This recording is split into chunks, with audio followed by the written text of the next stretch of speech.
1, 2, 1, 2, 3.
All right, so we're here with Eddie. I'm Julio, JD, whatever you want to call. And you're? Eddie Estudillo. And Hush, it says and right there? a band called Hush. Ah, okay. So we used to play together, right? Oh, yes, constantly. Music too. Constantly. Yeah. So anyway, that was a song for my father, right? Song for my father, yeah. That's what we were jamming on. So you do a lot of blues stuff, right? We do a lot of blues, R&B, jazz, rock and roll. Would you consider yourself yeah? Would you consider yourself a jazz player, a blues player, an R&B player? All around. All around. Yeah, I don't stick to any one genre. Okay. So you perform with basically what? How many musicians are in your band usually? Usually 6 to 8. 6 to 8. 6 to 8 pieces. Oh, so are you the only horn or? No. We generally have my grandson playing with me, and he's been doing that for quite some time, and also every now and then, off and on, we have a keyboard player. Okay. And trombone player, and another horn. So essentially, we can do a lot of stuff with a lot of brass. Ah, good. That's cool. Yeah. All right. So example. All right. So say I know a little bit of blues and a lot of it I learned from you actually. Harold. From Harold or from you, Yeah. Right? So because before then I used to play some blues, but not that much. Right. But anyway, so say if I was gonna do like a blues jam here, what would you play? I'm just gonna see what you're gonna play over it, and then you could tell me how you approach that and what you think about when you're playing something like that. Dynamics, yeah. Yeah. So if I was playing something like I'm going to do it in A right now, right? Okay.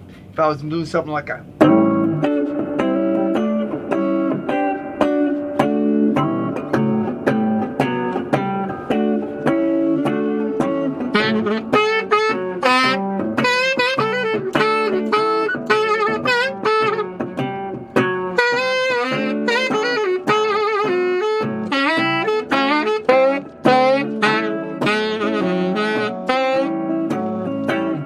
so what were you doing there?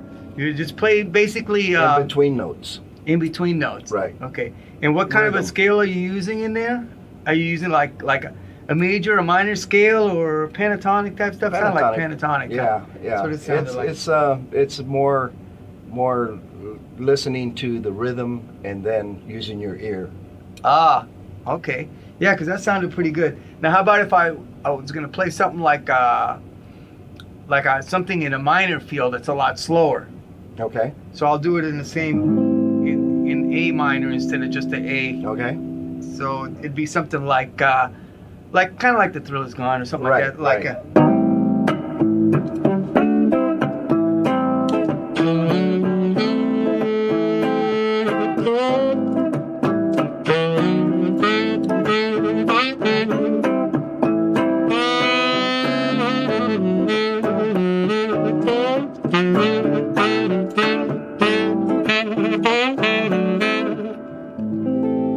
Yeah, okay, so that was different. So you spaced the notes a little differently, right? Right. And the thing is, when doing blues, they're usually off. You usually delay in a blues tune, you usually delay the note as opposed to being right on the beat. On the beat? Right. Oh, okay, I see. That's All the right. old style. That's the old style. Right. Old right. school. Yeah, because I was wondering, because I guess guitar players approach it in the same way. It's I guess the feel. Yeah, The exactly. feel thing. So it doesn't really matter what instrument. I guess it's kind of like the feel you have to get that. Right, Okay. right. A 'Cause, lot of people, what they do is they play over the main chord, Mm-hmm. and you don't get the feel. Right. If you delay it, just you play the chord and then the note comes in right after, then it gives it a fuller sound. Ah, okay. You I have to see. remember, back in the blues days and stuff, they didn't. They were usually quartets or even just three guys, Uh-huh. and they had to do a lot of fill. Okay. So that's why they would delay, and the singer would come in also. Oh, okay. All right. So let's try another tune that we used to play. See if I can remember it. Okay. The Mr. Magic. We just do a little bit of it Sure. and see what happens. So again, it's Eddie Estudillo. Is it a hush? No, it's just Eddie Estudillo today. Yeah. No hush. No hush. All right. So let's try this and see if it happens.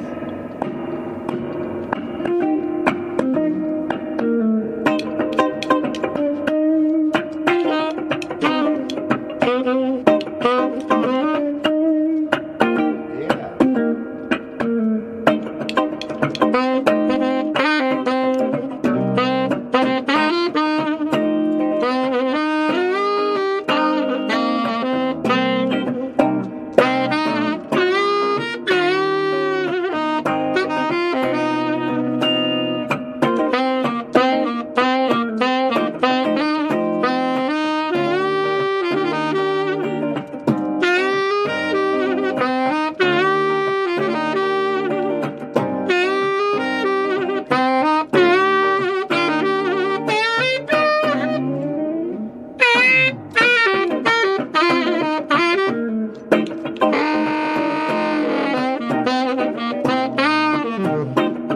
All right.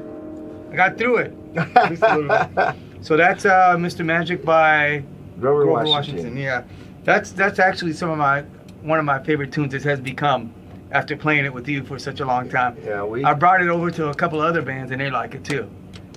it's the rhythm and it's leaves a lot of open space. Yeah, it's a great jam song. Yeah. I mean, yeah, exactly. it's a You can great do- progression. You can do anything to it, and that brings us to solos. Oh yeah, okay. In solos, it's the same thing. Is that there's such a thing as putting 10 pounds of shit in a 5-pound bag. Oh yeah, So, a lot of times. I remember that. A lot of That times happens. people will overplay. And the thing is that when you do a solo, you have to remember to leave some room for the song to breathe. Yeah, It's some people feel like if there wasn't a note in between, that they're missing out on something. But the thing is a lot of people do not do that these days. They just fill in and fill in and fill in, and it's again, you have to get back to just the rhythm. it's funny you say that. I've been running into that situation with some players often. I'm going, just because there's an empty space there doesn't mean you got to fill it. It's like you let it breathe. That's the right Exactly. terminology for it. It's just like it's all right to take a breath every once in a while. Right, right. And then because then when you really, this is what I always tell them, because then when you really want to go hard and do a lot of notes, it's nothing because you've been doing It's that the already whole done. time. It's already done. Right. It's like do a solo with a million notes. Oh well, that's what you've been doing. Like they say, when you get to a certain part in the song, there's that aha moment. Yeah. That's where you go to the high note or sustain or something. Yeah. And again, like you're saying, it was when they did all the fill, it sort of it doesn't have a purpose anymore. You don't feel it. It's already So, been done. You're playing to the audience, not for yourself. That's true. That's true. Speaking of which, too, you've always said to me that you're an entertainer, not just a musician. Correct. And there's a difference between a right. musician and an entertainer. And I found that out through you. Right. There's a big difference. Oh yeah. I Yeah. mean, it's just, you could be a musician and stand up there and play. play all day and be the greatest thing. But if you don't know how to put it across, if you're not an entertainer, Well, you have to involve the audience. yeah. The thing I'm thinking of right now is what's that one song, Itty Bitty Bit or something? Oh, a teeny weeny bit? Yeah, Teeny Weeny Bit. Yeah. Yeah, that's G. Yeah. Yeah. Right? 1, 2, 3.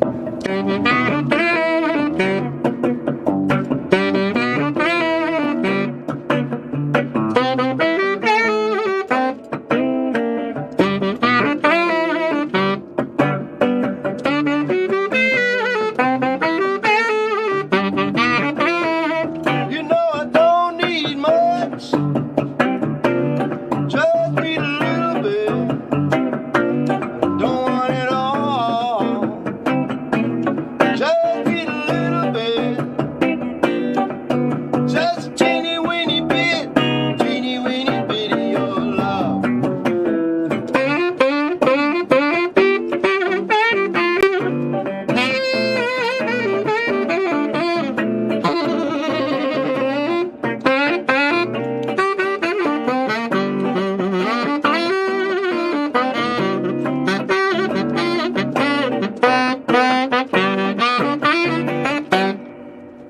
So yeah, so what we did there, you played some sax and then you did some singing. Right. And then and so is that usually what you do? You'll play like an instrumental and then go into a verse Correct. and then go and do the lead line and then do a solo in there somewhere, or Exactly. Now, the other thing I like to do is I like to take a song that's an instrumental that sounds like another song that has vocals in it, and in the middle of the song switch to the other song, and then come back to the other song. I remember you used to do that. Yeah. Yeah. And what that does, it makes the song kind of long, but it makes it enjoyable for everybody. Everybody gets a piece of the action. Oh, okay. You know, it gives everybody an opportunity to take a solo and have a good time, and basically make it so that it's not a job.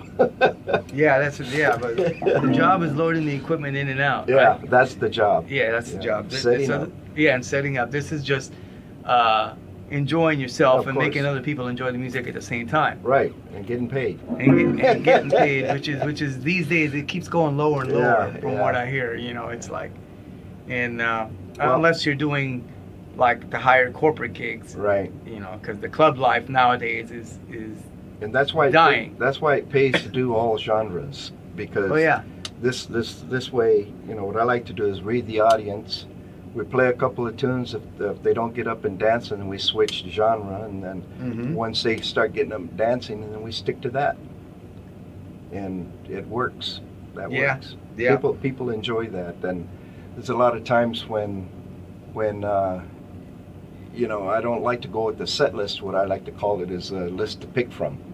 Right. Yeah. You know, pick and choose the songs and whatnot. Well, that's kind of true. That's like kind of feeling out the room, right? Right, Because a lot of times you make up a set list at home, Right. and you're going, okay, this is going to be. And when you get there, it's a totally different vibe. Right. Yeah. That's. Well, you know, generally speaking, you like to use the set list that worked the best the last time. But like you say, you have a different audience, and it's sort of okay. Change songs. Switch over. Right. Yeah, that's pretty good. And then as far as well, like you guys used to tell me, I'd send you a song set list, and it had 42 songs. You said, we're not going to play all of those tonight. Yeah, that's true. But yeah, you're right. It just gives you more of a palette to choose from. Be ready. Yeah, to be ready. So, yeah. What else was I going to say?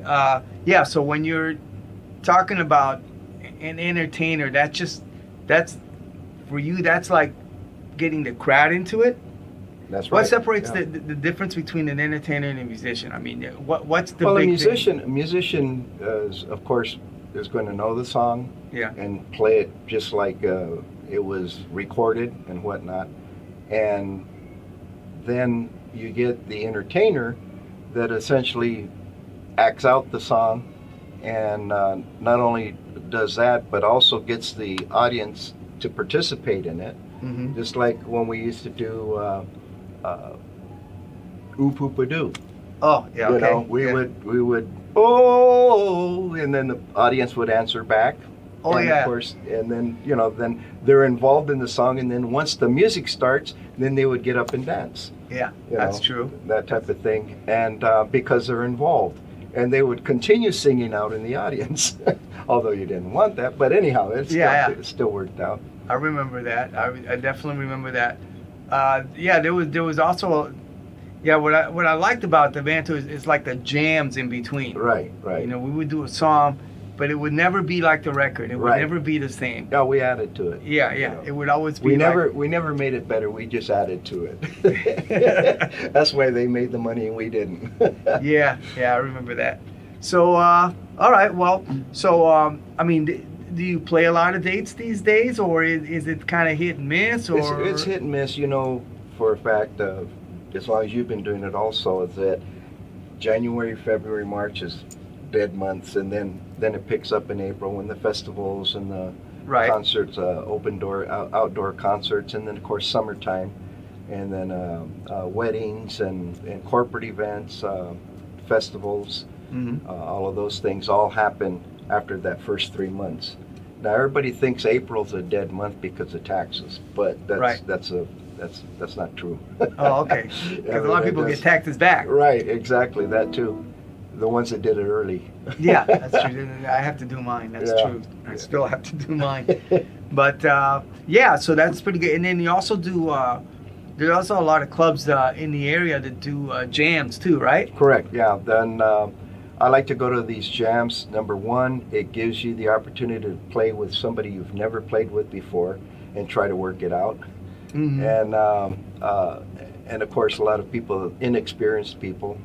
Sort of garage bands type thing. Yeah. And sometimes you can give them pointers, and then other times it's a train wreck, but you still have fun doing it. It's music. I mean, one way or another, you're up there. You're not playing for yourself. You're playing to the audience, and right. And people pick up on that. Even if the song's going south, they still appreciate that you got up there to entertain. Right, yeah, and what I noticed about those jams too, you also meet, like you said, you have some players that are not so good, and you also meet some good players. Oh yeah. So where if you're maybe doing a gig and need a player, right, you can pick one up from one of these They're jams. always there right? with their business cards. And the ones that don't have business cards, you get a napkin, get their number, and put good. Yeah. Oh yeah, that's when you make your little notes. Right, Yeah. right. Like we've picked up a couple of guys from time to time that when our regular guy wasn't available or we didn't want the other guy anymore, we would bring in another drummer, and that's how I got Taka. Oh yeah. Taka Fukuda was a great drummer. Yeah. And Butch was another one. He was a good drummer, but again, finding good drummers, good guitarists, bass players, and whatnot. Ron Battle, I got him through a jam session. Speaking of Ron Battle, I was talking to Jaime, the drummer. Yeah. He came into town because he lives in San Felipe, right? Yeah, they have the San Felipe Festival going on in March next month. Oh, okay, because I met him. I saw him the other day. He was in town. Yeah. He came back in town, and he told me he ran into Ron. Yeah, Ron in plays Mexico. That. Yeah, he plays that festival. I didn't know that. Oh yeah, yeah. I said, Ron, what the heck is he doing over there? It's not. The thing is, you have to have the right booking agent to get you those kind of gigs. Oh, okay. Yeah, it's and they pay very well, and it's in Mexico. It's on the beach. Yeah. So that's what I heard. Yeah. So that's a quick note because I thought I'd tell you I ran into him. Right. Yeah, we've done the Lobster Festival in Long Beach. I remember that. We've done it in Redondo Beach. You've been on TV on Channel 5. TV, Channel 5, Channel 7. Yeah, that's right. We got to meet the weather guys at 4 o'clock in the morning for taping. Channel 5, Yeah, I remember all that. Yeah. Yeah, so, yeah. And promotion is a real big thing. Promotion and exposure is a good thing. Correct. And then every once in a while, I've seen you backing up female singers. Correct. Right? You work with some pretty top-notch, well-known female singers in the area, right? Right. And the thing is that, we have, Sherry Pruitt sang with us before. Yeah. She was playing in the band when she wasn't playing with her other groups and whatnot. And we've had several good female vocalists. Letitia's still around, so again, when we get hired, when Hush gets hired, I always ask them if they want a female vocalist in the group or not. Yeah. And we're able to accommodate that, and it kind of changes up the mood. You know, I was gonna say it's still kind of the same material, but more like. Well, if you have a female, it's going to be more female oriented, right? You Right. can do a lot more female tunes, but generally, from what I remember, it's generally still in the blues R&B vein, right? Well, what's hard to do though is that, again, when you get a female vocalist that's not the leader of the band, Right. You try to work her in with as many songs as possible, and at the same time get the backup vocals going, because that's one thing that makes a song is when you have the backup vocals doing the fill-ins as opposed to somebody else with a guitar or horns or something like that doing the fill-ins. So voices are always good. I come from the era when all the bands had 5 singers. Yeah. And there was all harmonizing, and you know, we miss that these days. I mean, there's some groups out there that still do that, but it's a different kind of music. There's not that many. Right. There's not that many. I mean, well, it's not an everyday thing where you can harmonize. There is a skill to that. Exactly. There is a skill to that, and it's not the same thing as being a lead singer. That too. It's a total, because I've worked with a lot of lead singers. They're great up front, but harmonies, there's a different perspective on that. Right. You definitely have to. You can't be a lead singer singing background vocals. That too. You know, that too. You already have a lead singer. Right. So when you're singing background vocals, it's definitely a skill that has to be acquired. Well, I'll give you a short story on Hush. When I first started my band 20 years ago, it hasn't seemed that long, but 20 years ago, I anticipated starting a band and just being the saxophone player. Yeah. Okay, and so I brought in some lead vocalists and whatnot, and we did some tunes and everything, and then the lead singers wanted to get paid more than the rest of the band, and my equipment, my gigs, and I'm going to pay him more because he's just to show up to sing. Yeah. That wasn't going to work for me, so so I decided I would become the lead vocalist in the band, and the way I looked at it, so since I had my day gig and stuff, I wanted everybody to get paid the same across the board. Right. So everybody in the band makes the same thing as I do. Right. And I've kept it that way to this day, even though now I'm retired. But still, you know, I know couldn't do this as a living. I started off back in '64 with a band that we ended up on Cadillac Records. Okay. A band called The Latines. They were from the South Bay area here in LA.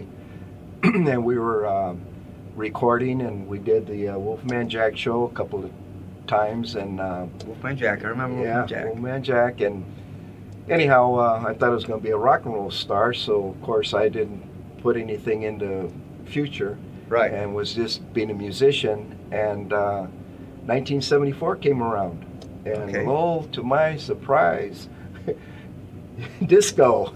Oh. So, yeah. And around this area here, there were bands playing 5 nights a week. I remember that. And getting good pay. Yeah. And when disco came in, that kind of put a hole in the bottom of the boat. And so I went to college, got a degree in metallurgy, and 30 years of that, now I'm retired. Yep. You went and got a real job. Yeah, I got a real job. They call it, the musicians call it the golden casket. The golden casket, yeah. I used to, or some other people refer to it as the hustle. They'd go, what's your hustle? Right. You know, where do you make your real money? That's it. You know, it's where you make your money to support your hobby. That's it, yeah. Yeah. But a lot of times, you go, if we could only go back to the days where live music was the thing instead of DJs and whatnot. I mean, I walk into clubs now, and if they have a DJ, I turn around and find someplace else. Oh, yeah, so I do the same. I mean, I think most musicians are that way. Anybody can spin a record. Yeah. But try playing one of these. Yeah. And the sad thing is, they make more money. Yes, yeah. Than a whole band. It's because it's only one of them.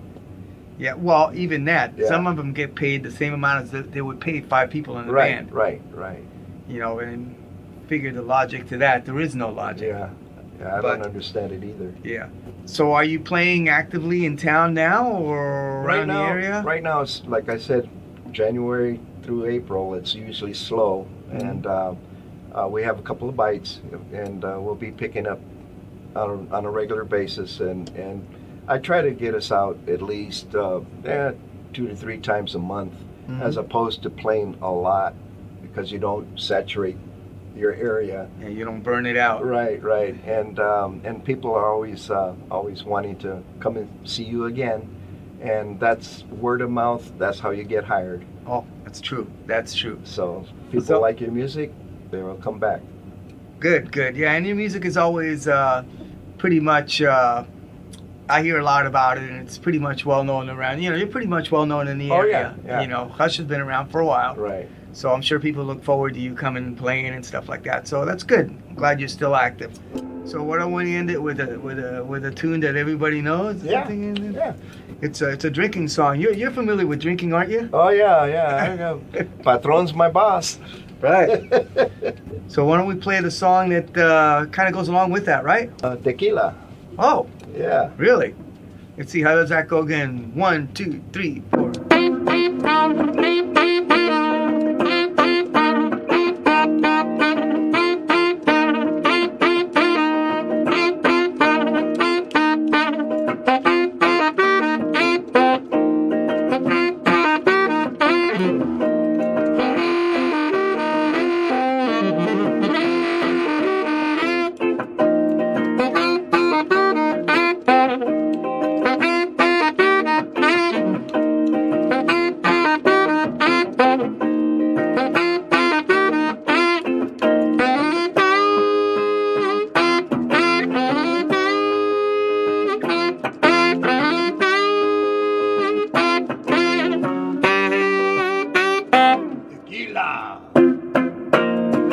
Yeah, I remember that.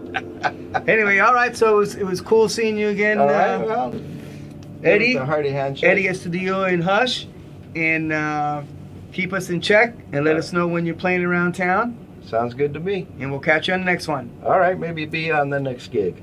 later on, and we'll see you guys on the next one. Stay tuned.